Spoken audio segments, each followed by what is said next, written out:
used Izum's police station as a prison and center for torture.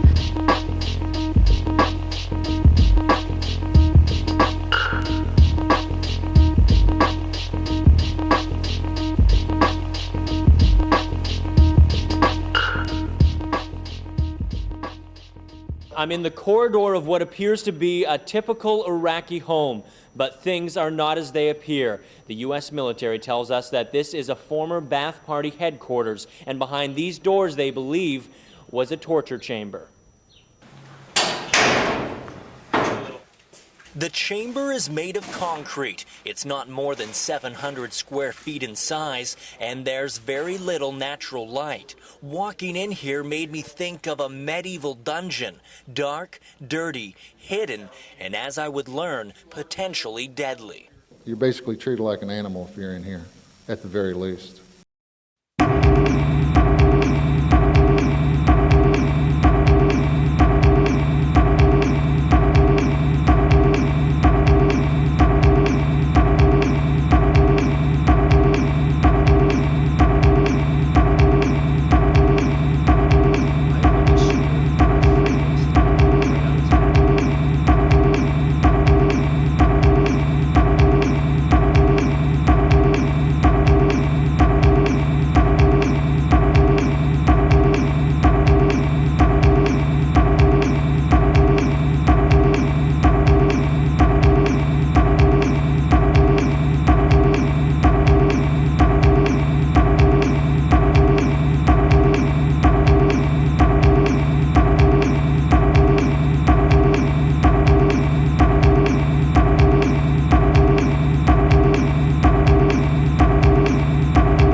Lidl, il commence à tomber en rupture de stock.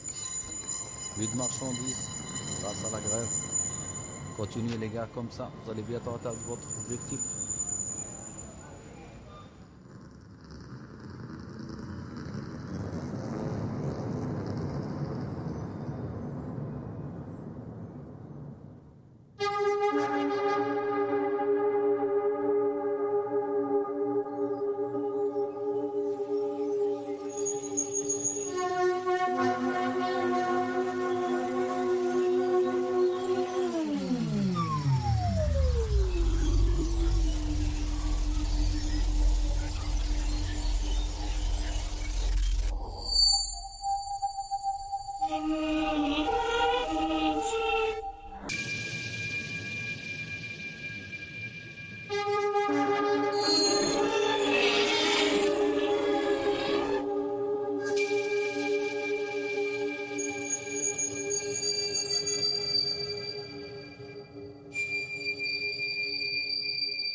If somebody say something I don't like, slap. If somebody look at me a way I don't like, slap. If somebody breathe too hard around me, slap, slap. Like.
Харків невідомо руку.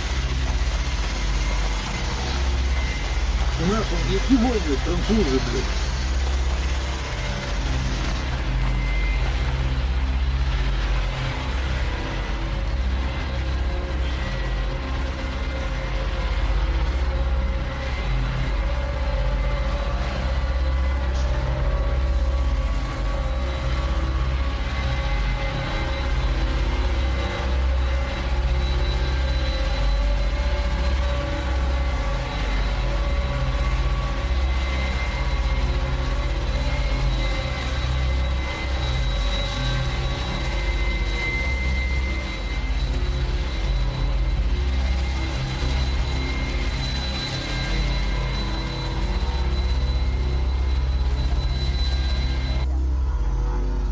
COVID has really changed how we think. The fear of mortality has been developing in the world. The polarization, the politics, a war. If you look at birth rates in the world, they're collapsing in the developing world. I mean, you don't bring a child in the world unless you believe tomorrow is better than today.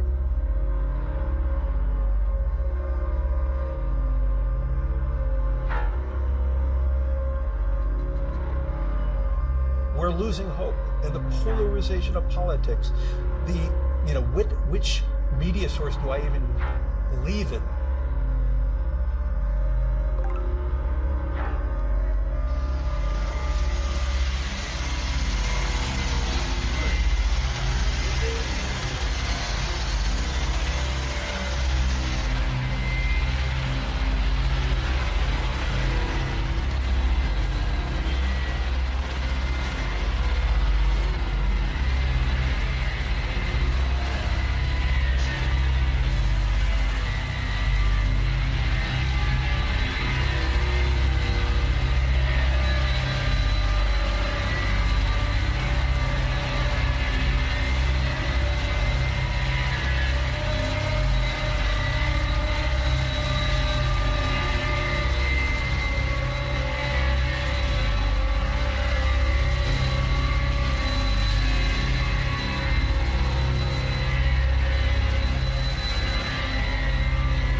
People are frightened of the realities of today, and that's manifesting in so many areas, and so that's going to be a major thing.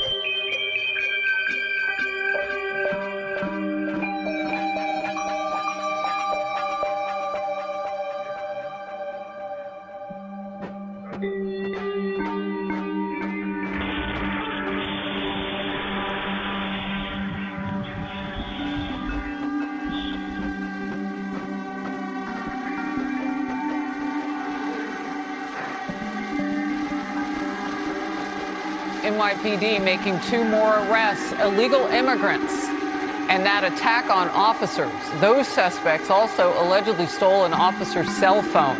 Well, that'll help them track you down. So, a 5th illegal immigrant accused of attacking 2 New York City police officers over the weekend showed no remorse or regret.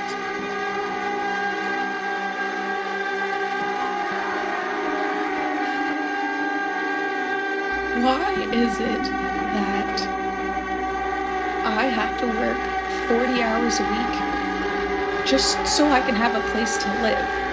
40 hours a week makes me $2,000 a month, and my rent is $1,660. So I work 40 hours a week so I can have a 2-bedroom apartment and an extra $300 a month. Like, it doesn't cover my phone, internet, food, So not only do I not have any extra money, but just working makes me so exhausted that I don't have time either.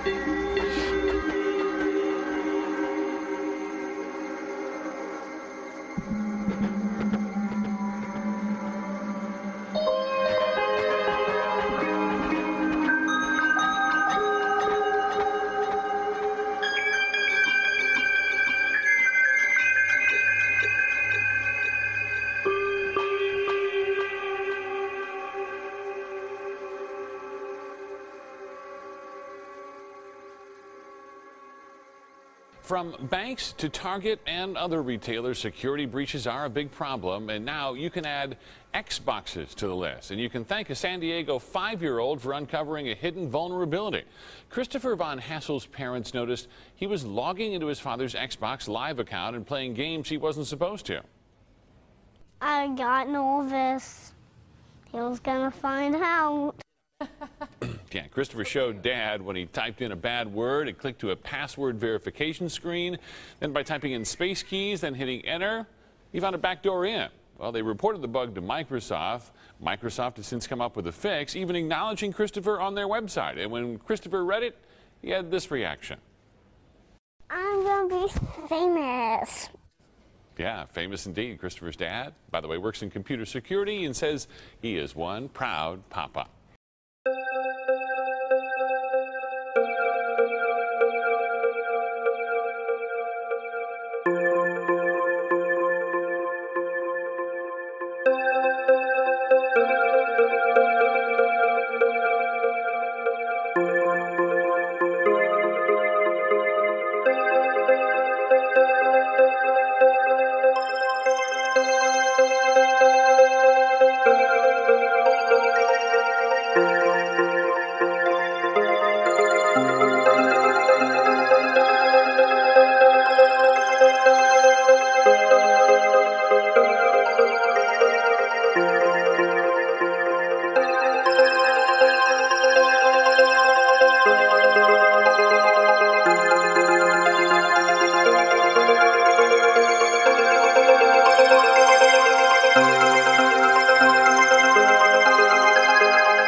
China's hackers are positioning on American infrastructure in preparation to wreak havoc and cause real-world harm to American citizens and communities if and when China decides the time has come to strike.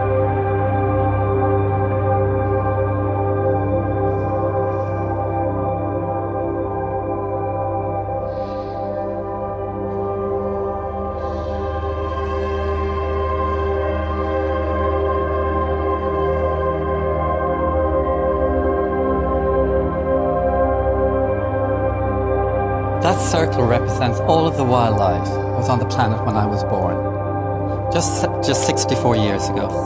And in that time, with the 8 billion of us that are now there, with all the food, wood, transport, housing that we have to provide for them, we have destroyed 70% of nature. And what would you say? In one generation, and I just think, Eamon, there's a moral issue here. How can we pass that on to the next generation? Okay, I get that, but say you live in, Milton Keynes, are watching us this morning, whatever. Why would that be your responsibility? Are you contributing to that? Every single child in an industrial country like ours is around 500 tons of carbon over their lifetime.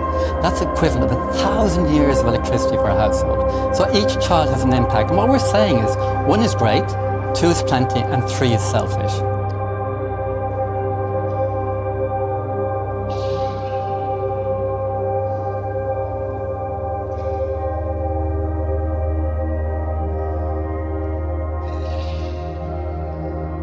What about the comments Donnachadh was making there about the destruction of our wildlife in one generation as a consequence of a huge rise in our population? I mean, that's partly. Did you say you're one of 4? Your mum's 4, absolutely. But then actually, if I've got friends that don't have children and their lifestyle is very, very different to our lifestyle. So we have children and we're kind of in the same sort of area. We don't really go on many holidays. We don't really do much. Whereas those that don't tend to have children have got more money, so they've got more free money, so they tend to have more holidays.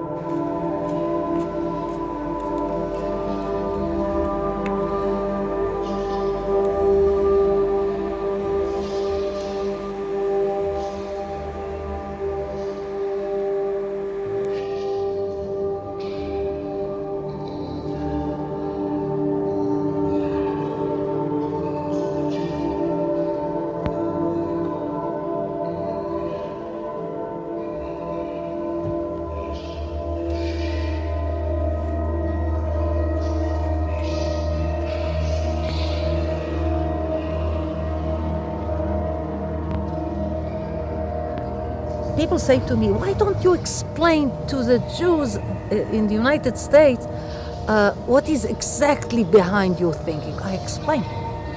But I'm laughing because the right word for it, you have to brainwash all the time. You have to say, to explain it, to live it, to cope with it. My husband says to me, why do you speak to your children all the time about Zionism, pioneers in Judea and Samaria, settling, and all my family are settlers here. Because this is the only way to continue Zionism. I want to have for the Jewish nation the promised land from the Bible, from the Prat yes, to the Nile. And I'm sure it will be. What about southern Lebanon? If it is part of it, all of it. Even parts of Syria, part of Iraq, part of Iran. It's huge. You think you have any way of convincing people that would be a good idea? I convince many. Many people believe in it. I don't see anything anything extreme in my approach. It's the basic Jewish approach.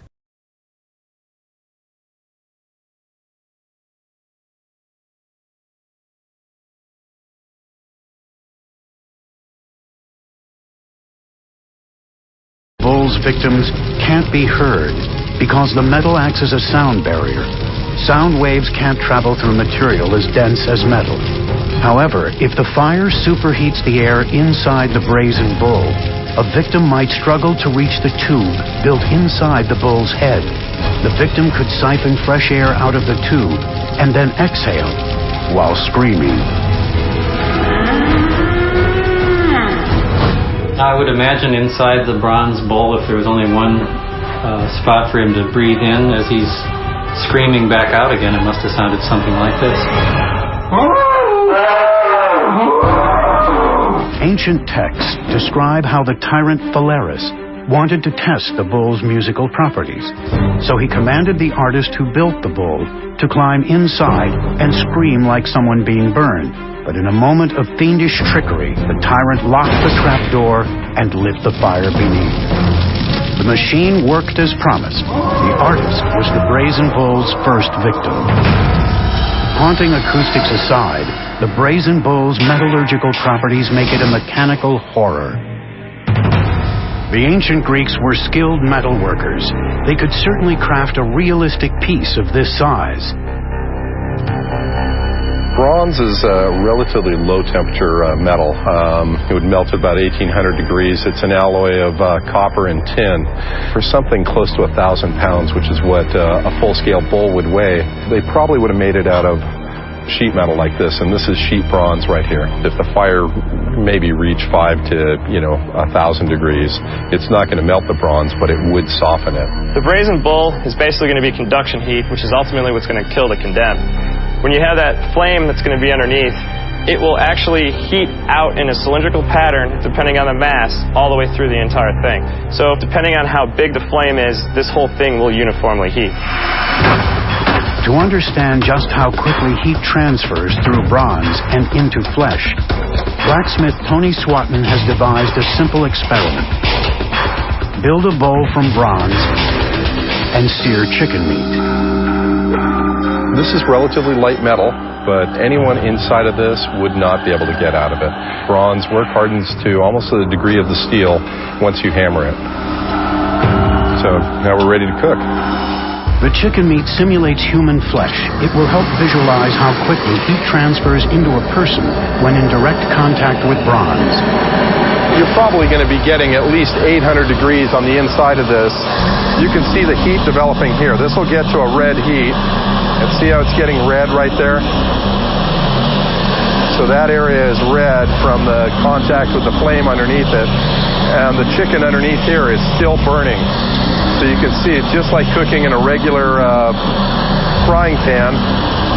Now if I'm doing direct flame, I mean that chicken's on fire. The heat and smoke and fumes coming off of here would be suffocating you on the inside. The pain would be horrible. And you'd be burning to death. When the person is placed inside this brazen bull, it's just like cooking a turkey in your oven. You burn the outside of the skin and you slowly dehydrate the inside, and if you leave them in there long enough, it will eventually become very tough and very dry. The heat itself would slowly cook you from the inside out. The extreme heat engulfing the victim would make for a short musical performance before heat exhaustion knocked him out. One can only speculate how quickly the brazen bull would then finish him off. Based on the extreme dehydration trauma, the survival window is under 10 minutes. For 16 years, the tyrant condemned anyone who challenged his power to cook inside the brazen bull. Tradition, of course, has it that Phalaris enjoyed this device so much that he would use it during banquets, inviting people over, listening to the bull roar, and also masking the scent of the roasting flesh by adding aromatic herbs so there was more of an effective incense in the air than of burning human flesh. This is not something you just did and walked away from. This was a source of entertainment. I don't know what kind of person would think of that. It's absolutely cruel, it's absolutely sadistic, and completely inhumane. Ancient texts state the cruel brazen bull was tossed into the ocean immediately after Phalaris was tossed from his throne in 554 BC. But the technology of the brazen bull persists today. The sound of this machine is a one-note terror. But today's brass instruments can play an entire range of musical notes. Coming up next, ancient Celts harnessed the power of heat transfer in diabolical fire-fueled machines.